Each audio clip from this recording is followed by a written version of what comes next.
जहाँ तक शहाबुद्दीन गोरी के मरकज़ी शहर तकीनाबाद का ताल्लुक़ है तो ये बड़ा पुराना शहर था। कंधार के आसपास बिस्त शहर के मशरिक़ के जानिब यानी कंधार के जुनूब मशरिक़ में एक इलाके का नाम रखज हुआ करता था। मशहूर अंग्रेज़ मौर्रिख़ ली स्ट्रेंज लिखता है कि कदीम दौर में रखज का ये इलाका बड़ा शादाब व सरसब्ज़वार पैदावार में मारूफ था। वहाँ भेड़िए पाले जाते थे और ऊन कसीर तादाद में बरामद होती थी। इसी वजह से इस इलाके का ख़जाना भरपूर रहता था। अरब इस इलाके के मरकज़ी शहर को बिंजवे के नाम से पुकारते थे, लेकिन मकामी तौर पर इसका नाम बिंजवाई था, यानी 5 नदियों की सरजमीन। इन इलाकों में हालिया दौर में एक शहर बकर आबाद हुआ करता था। एक कंधार के जुनूब मशरिक में था। वहाँ से एक सड़क गजनी को जाती थी तो दूसरी सीबी को। गजनी वहाँ से 12 मंजिल पर था और सीबी 6 मंजिल पर था। सीबी की जानिब पहली मंजिल पर यही मकाम बकर आबाद था और मौरिखीन का ख्याल है कि यही बकर आबाद पुराने दौर में तकीन आबाद था। तकीन आबाद गौरियों के अहद या उरूज में बड़ा मरकज़ था। शहाबुद्दीन गौरी ने उसे अपना मरकज़ इसलिए बनाया था कि पहले गजनी शहर पर उसका कब्ज़ा न था। तकीन आबाद में क़ियाम करने के बाद वो गजनी पर आसानी से हमलावर होकर उस पर कब्ज़ा कर सकता था और बाद के दौर में ऐसा ही हुआ। गौरियों ने गजनी पर भी कब्ज़ा कर लिया। बहरहाल शहाबुद्दीन गौरी एक रोज़ अपने महल के बड़े कमरे में बैठा हुआ था। उसके एक तरफ उसके उज़रा में से ज़ियाउल मलिक मोहम्मद अब्दुल्ला संजरी, अब्दुल जब्बार गीलानी, उसके बाद उसके सालार आला करवाख हुसैन खरमल बैठे हुए थे। दूसरी कतार में शहाबुद्दीन गौरी के इलाकों के काजुल कुज़्ज़ा निज़ामुद्दीन बैठे हुए थे। उसके बाद नायब काजी शरफुद्दीन अबू बकर थे जो निज़ामुद्दीन के बेटे थे और उसके बाद शहाबुद्दीन के लश्कर के काजी शमशुद्दीन बल्खी बैठे हुए थे। तीसरी कतार में शहाबुद्दीन गौरी के गुलाम बैठे हुए थे जिन्हें वो अपनी औलाद की तरह प्यार और अजीज़ ख्याल करता था। सबसे पहले ताजुद्दीन यलदोस था, उसके बाद नासिरुद्दीन कबाची, उसके बाद कुतुबुद्दीन ऐबक और उसके बाद गयासुद्दीन खिलजी बैठा हुआ था। चौथी कतार में सबसे पहली नशिस्त खाली थी। उससे अगली नशिस्त में नायब हाजिब नासिरुद्दीन तमराज था। पहली नशिस्त जो खाली थी शायद वो अमीर हाजिब के लिए थी। नासिरुद्दीन तमराज के बाद सुल्तान शहाबुद्दीन गौरी के सरगर्दा साथियों में से हुसैन मोहम्मद हुसैन, सुलेमान शीश, अमीर दाऊद, मलिक महफूज और आखिर में एक लड़का बैठा हुआ था जिसकी उम्र 12 या 14 साल के दरमियान होगी। नाम उसका ऐबा जोगी था। मौरिखीन ने इस लड़के का नाम ऐबा जोगी के अलावा और बिया जोगी, ऐबा जोगी भी लिखते हैं। सुल्तान शहाबुद्दीन इस लड़के को अपने फर्जंद और अपने बेटे की तरह प्यार करता था और अक्सर व बेशतर उसे अपने साथ ही रखता था। महल के इस कमरे में बिल्कुल खामोशी और सुकूत था। यहाँ तक कि इस कमरे में पहले एक शख्स दाखिल हुआ। वो सुल्तान शहाबुद्दीन का अमीर शिकार था। उसका नाम नासिरुद्दीन था। हाथ के इशारे से शहाबुद्दीन ने उसे नशिस्त पर बैठने के लिए कहा। जब वो बैठ गया तब कमरे में सुल्तान शहाबुद्दीन का हाजिब और चौबदार मोहम्मद अली गाजी दाखिल हुआ। उसके साथ अली मर्दान और गाजी बेग भी थे। हाजिब मोहम्मद अली गाजी ने अली मर्दान और गाजी बेग दोनों को सुल्तान शहाबुद्दीन के सामने जा खड़ा किया। सुल्तान ने अपनी जगह से उठकर उन दोनों से पुरजोश अंदाज में मुसाफा किया। करीब ही उन्हें खाली नशिस्तों पर बैठने के लिए कहा। जब वो बैठ गए तब शहाबुद्दीन ने उन दोनों की तरफ देखते हुए कहना शुरू किया, मीर हाजिब मोहम्मद अली गाजी ने मुझे बताया है कि तुम हिंदुस्तान के शहर मुल्तान से मेरे पास आए हो। उसने आने की वजह यह बताई है कि तुम किसी के खिलाफ नालिश और शिकायत रखते हो। किसके खिलाफ ये तफसील मुझे नहीं बताई गई। अब तुम में से एक उठे और मुझे तफसील से बताए, यहाँ अपने आने का मकसद बयान करे और ये भी कहे कि तुम दोनों मुझसे क्या चाहते हो। सुल्तान शहाबुद्दीन के खामोश होने पर गाजी बेग ने सुल्तान शहाबुद्दीन की तरफ आने की जो वजह फजाइल खान से बयान की थी उसकी तफसील कह दी थी। गाजी बेग अपना मदआ बयान करने के बाद जब अपनी नशिस्त पर बैठ गया तब महल के इस कमरे में थोड़ी देर तक खामोशी रही। उसी दौरान सुल्तान शहाबुद्दीन गहरी सोचों में खोया रहा, यहाँ तक कि उसने अली मर्दान और गाजी बेग की तरफ देखा।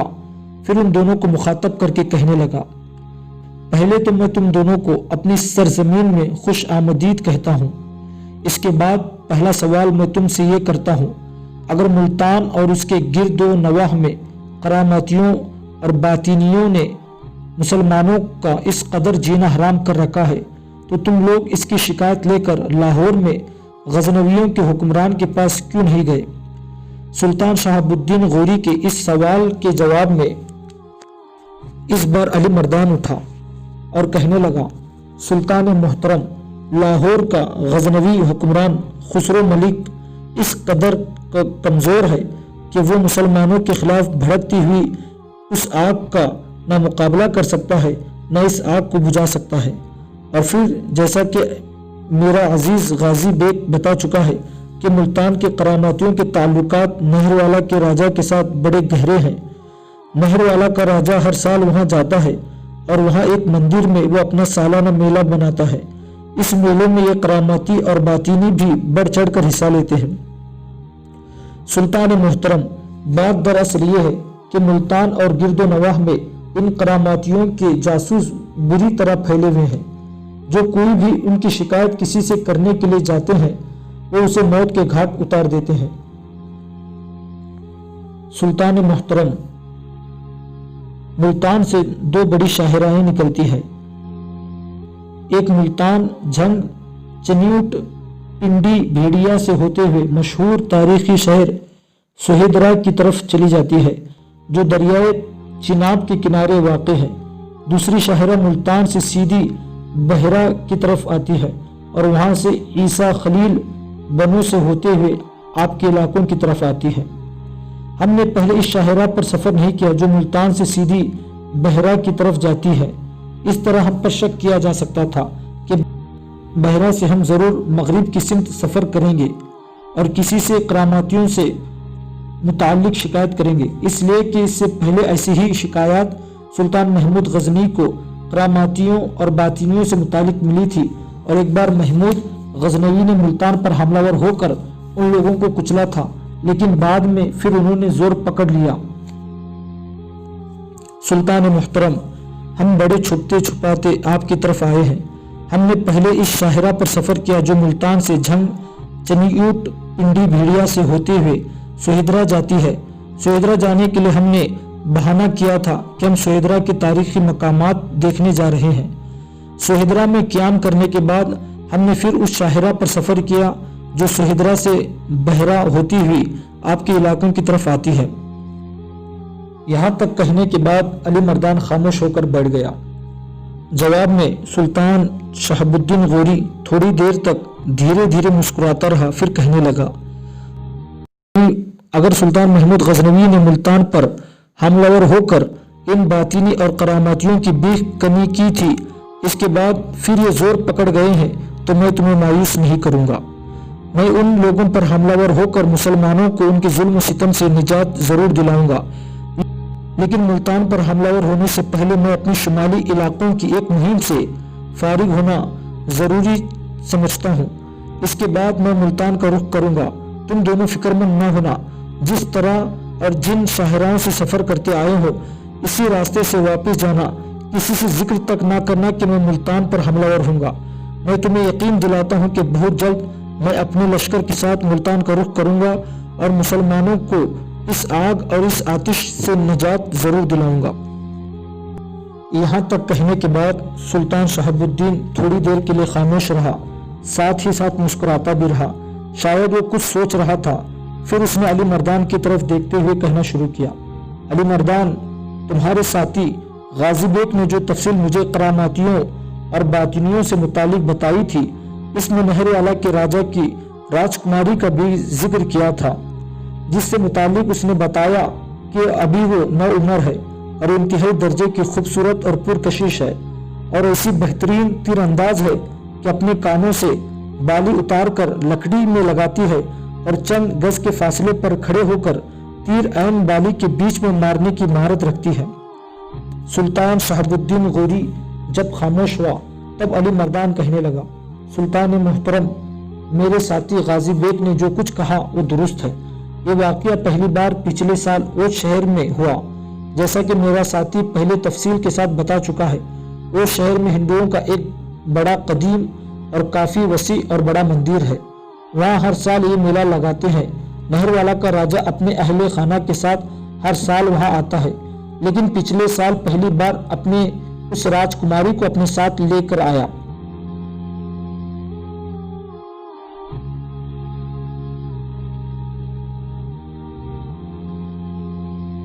سلطان محترم، وہ راجکماری ابھی بالکل بچی ہے۔ اسے میں یہ کہہ سکتا ہوں کہ وہ اپنے بچپنے کی پہلے درجے میں ہے، لیکن میں نے اپنی زندگی میں نہ اس جیسی کبھی کوئی حسین لڑکی دیکھی اور نہ ہی اپنی زندگی میں مردوں یا عورتوں میں سے کوئی ایسا اچھا تیر اندازی کا نشانہ رکھنے والا دیکھا۔ سلطان محترم، بڑے اہتمام کے ساتھ وہ اپنے کانوں سے سونے کی بالی اتار کر لکڑی کی بلی میں لٹکاتی ہے اور چند گز پیچھے ہٹ کر کھڑی ہوتی ہے، اور جب تیر چلاتی ہے تو تیر اس کی بالی کے وسط میں آ کر پوست ہوتا ہے، اور یہ ایسا کمال ہے کہ ایسا کمال آج تک کوئی دکھا نہ سکا۔ ساتھ ہی جیسا کہ میرا ساتھی غازی بیگ بتا چکا ہے کہ راجہ نہر والا نے یہ بھی اعلان کیا ہے کہ جس طرح اس کی رانی راجکماری اپنے کانوں سے بالی اتار کر اور لٹکا کر چند گز پیچھے ہٹ کر تیر بالکل بالی کے وسط میں مارتی ہے، اگر ایسا ہی کوئی اور کر کے دکھائے اور راجکماری کی بالی میں تیر اتنے فاصلے پر ہی کھڑے ہو کر پوست کر دے تو راجہ کا اعلان ہے کہ وہ راجکماری کو اس سے منسوب کر دے گا، اور جب راجکماری اپنے بچپنے سے نکل کر جوانی میں داخل ہوگی تو جس سے اس راجکماری کو منسوب کیا ہوگا راجکماری کو اسی سے بیاہ دیا جائے گا۔ سلطان محترم، یہ اعلان نہر والا کے راجہ نے بھرے میلے میں کیا تھا۔ جب اس کی بیٹی راجکماری نے یہ کمال دکھایا تو راجکماری کو حاصل کرنے کے لیے وہاں کھڑے بڑے بڑے نوجوانوں نے اپنی تیر اندازی کے فن کو آزمایا، لیکن کوئی بھی شخص اپنے تیر کو راجکماری کی بالی کے بیچ میں پیست نہ کر سکا۔ سلطان محترم، نہر والا کے راجہ کا یہ بھی اعلان ہے کہ اس مقابلے میں 15-16 سال سے بڑی عمر کا کوئی لڑکا حصہ نہیں لے سکتا۔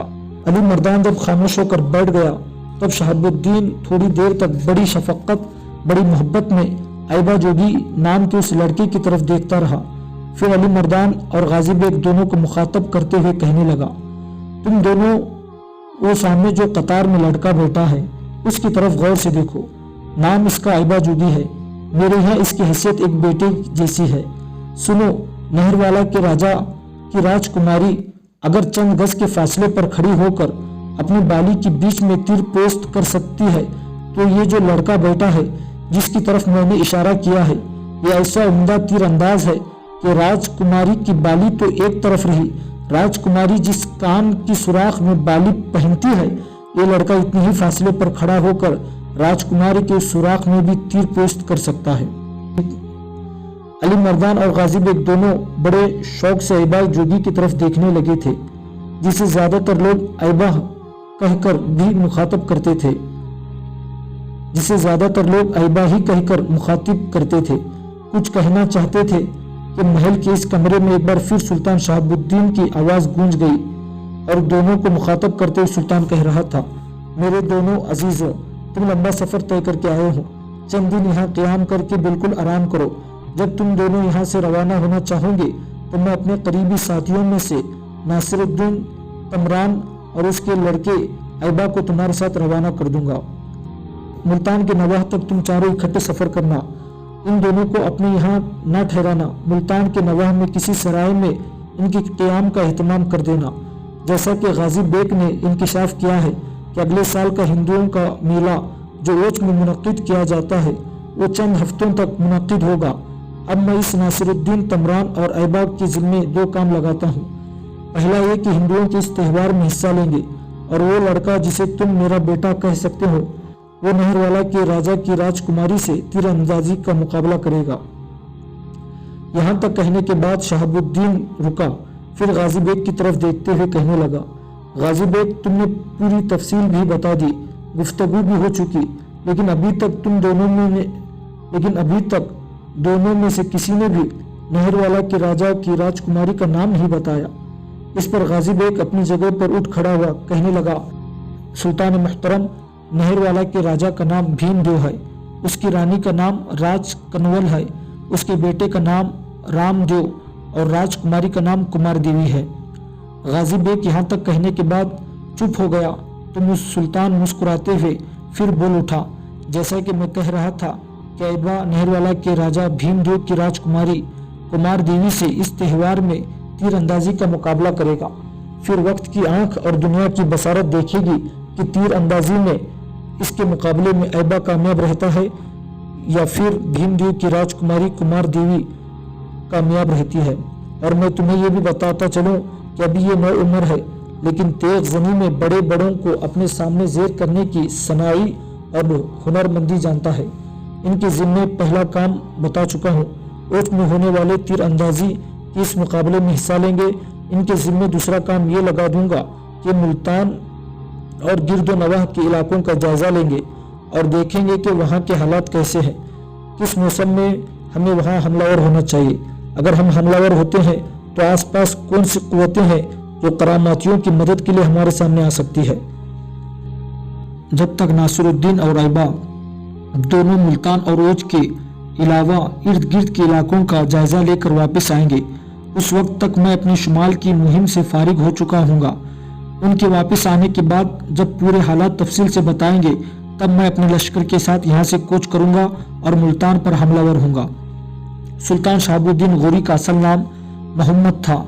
तख्त नशीन होने के बाद उसने मुइज़ुद्दीन का लक़ब इख्तियार किया, इसलिए हकीकी तौर पर उसका नाम सुल्तान मुइज़ुद्दीन मोहम्मद गौरी होना चाहिए, लेकिन चूंकि इससे अय्याम शहजादगी में शहाबुद्दीन कहकर पुकारा जाता था, लिहाजा तारीख के औराक में ज़्यादातर ये शहाबुद्दीन गौरी ही के नाम से मशहूर था।